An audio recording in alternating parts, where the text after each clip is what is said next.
26 फरवरी को महाशिवरात्रि के साथ महाकुंभ भी अपने समापन की तरफ आगे बढ़ेगा।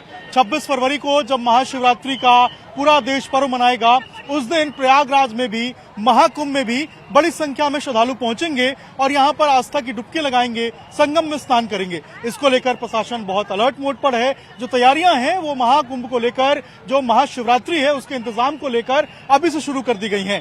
जो स्पेशल अरेंजमेंट्स हैं वो किए गए हैं, जो रास्ते हैं वो यहाँ पर बनाए गए हैं। जो सिंगल रोड है वहां से एक तरफ से आने के लिए, दूसरी तरफ से जाने के लिए, दोनों का जो इंतजाम है वो यहाँ पर किया गया है। जो पुलिस प्रशासन है उसको लगाया गया है ताकि भीड़ को जो कंट्रोल है वो कर सके और लगातार जो भीड़ बढ़ रही है इस भीड़ को अलग अलग रास्तों से डाइवर्ट किया जाए। एक रास्ते से आने के लिए, दूसरे रास्ते से जाने के लिए जो डाइवर्जन है उसको किया जाए। और देखिए लोगों की जो भीड़ है वो आपको नजर आएगी। बड़ी संख्या में जो लोग हैं वो यहाँ पर पहुंच रहे हैं। पैरामिलिट्री फोर्स के जवान लगे हुए हैं। लगातार जो भीड़ है उसको कंट्रोल किया जा रहा है, रास्तों को डाइवर्ट किया जा रहा है। कोशिश की जा रही है कि आराम के साथ जो भक्त यहाँ पहुंच रहे हैं, जो श्रद्धालु पहुंच रहे हैं, वो संगम में डुबकी लगाएं, आस्था की डुबकी लगाएं और फिर अपने गंतव्य तक जाएं। इसका पूरा जो प्रशासन है उसने यहाँ पर व्यवस्था की हुई है और यही कारण है कि जब 26 फरवरी को जब पूरा देश महाशिवरात्रि की धूम में होगा, महाशिवरात्रि का त्योहार मनाएगा, तो महाकुंभ में भी जो श्रद्धालु हैं वो बड़ी संख्या में पहुंचेंगे और यहाँ पर जो आस्था की डुबकी है वो लगाएंगे।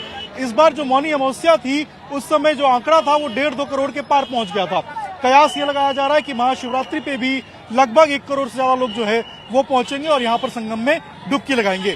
महाकुंभ को लेकर लोगों में उत्साह देखने को मिल रहा है। लोग इस महाकुंभ में आने के लिए अलग अलग देश के जो राज्य हैं वहां से पहुंच रहे हैं। लोगों का उत्साह यहाँ पर देखते हुए बनता हुआ है और सबसे बड़ी बात यह है कि इस महाकुंभ में स्नान करने के लिए जो लोग हैं वो कई किलोमीटर तक पैदल आ रहे हैं। यानी कि सोचिए 1-2 मीटर नहीं, लगभग 3 से 4 किलोमीटर तक जो पैदल रास्ता है उसको तय किया जा रहा है और उसके बाद ही वो यहाँ पर जो संगम स्नान घाट है वहां वो पहुंच पा रहे हैं। यहाँ देखिए जो भीड़ है वो भीड़ आपको नजर आएगी। पैदल यहाँ पर जो लोग हैं वो चलते हुए नजर आएंगे और ये कई किलोमीटर तक पैदल आए हैं और उसके बाद अब जो संगम में डुबकी है वो लगाएंगे और यहाँ से जब वो वापस जाएंगे तब भी कई किलोमीटर तक पैदल जाएंगे और उसके बाद वो यहाँ पर जो डुबकी है आस्था की वो लगाएंगे।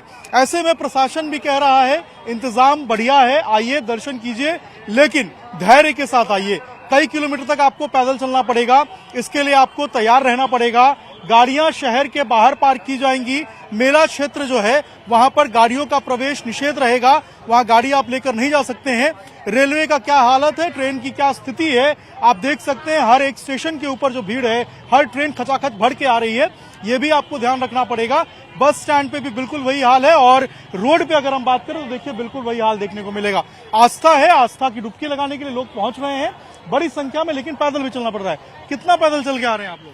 5 किलोमीटर आए चल के। 5 किलोमीटर पैदल चल के आए? पैदल चल के आए भाई साहब। तो जो लोग आ रहे हैं उनको बताएंगे कि भाई इसके लिए तैयार रहें कि पैदल चलना पड़ेगा आपको? पैदल चलना पड़ेगा उनको। पैदल कोई साधन नहीं है यहाँ? कोई साधन नहीं, बिना पैदल चले हुए? कोई बगैर पैदल चल साधन आप चल। बैग लेके पहुंची है, कितना किलोमीटर पैदल आई है? हम लोग बॉम्बे से है, इसके लिए बैग तो लाना पड़ेगा ना साथ में। कितना किलोमीटर पैदल चल के आ रही है? अब वो किलोमीटर मुझे पता नहीं, वो जो नैनी स्टेशन से जितना होगा उतना किलोमीटर। पैदल वहाँ से आ रही है स्टेशन? नहीं, थोड़ा दूर आए हैं, मतलब सवारी से, बाद में फिर पैदल आए हैं।